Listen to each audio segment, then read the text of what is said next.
So generally speaking, from your client base, are they typically people who are worth tens of millions of dollars who don't care about the investment, or are they a different demographic profile, different financial profile, or they're putting a significant amount of money into this? Yeah, I mean, we travel the world. Phuong goes to Vietnam a lot. I go to India, we go to the GCC countries, and a lot of the people here, they're putting their life savings into EB-5 in order to send their children so they can have a better education in the US.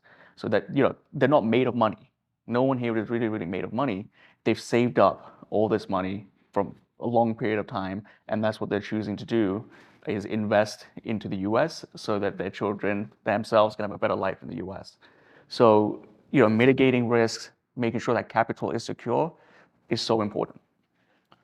Yeah, so I mean, we've seen a whole range of people, certainly, right? And we've seen investors from just about every single country in the world. India, Vietnam, China, from Dubai, from Latin America, like everything in between. And so there are people who are the top 1% of the 1%, right? Who have more money than they'll ever need or ever know what to do with. That's fine. I care about that person just as much as someone that mortgages their future. Not to mention the guy with all the money has different set of issues, right? But really, I feel like it's funny because having done this for a long time, my response has kind of changed over time. I think the more you deal with investors, right, the more investor facing you are, you understand that behind every single, say, $80 million loan is a family.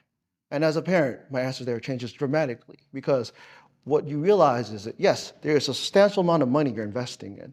But what you're also choosing to do, by the way, is uproot your entire family, move them to a foreign country, put them in school, go through this process, right? And if you go through a 4, 5, 7 year like timeline, those, especially children, will grow acclimated to a particular environment. If there's something that goes wrong there and you have to explain to them that why you're going back, that's a terrible position to be on. That's why I think it's important to, whether you mortgage your future or whether you have all the money in the world, they all need to be equally taken care of. Yeah, it's an emotional journey. Yeah. The next 5 to 7 years, it's very emotional. It's going to be stressful because there's only so much that you can plan for. There is also uncertainty when it comes to USCIS processing time. That's why it's like you want to work with the right team that understands all the nuances so that when you do have those moments of panic, you're stressed, you can turn to your team and they can set everything right. Yeah. It reminds me, not infrequently when we're in the market looking at potential investments, talking to developers, I will have someone who's less familiar with EB-5 and sort of the details of how it works, say to me something like, so these investors don't care about their money, right? They just want to make sure they get through the process. And we have the privilege of managing capital for some extremely wealthy people for whom $800,000 arguably might be a rounding error. It's been my experience that they don't want to lose $800,000 either. No one likes losing money. No one likes losing any money, just period. So it's just a myth that there's this group of investors out there who are kind of slinging fast and loose.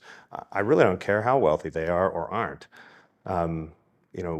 It's just, we have to take it seriously every time.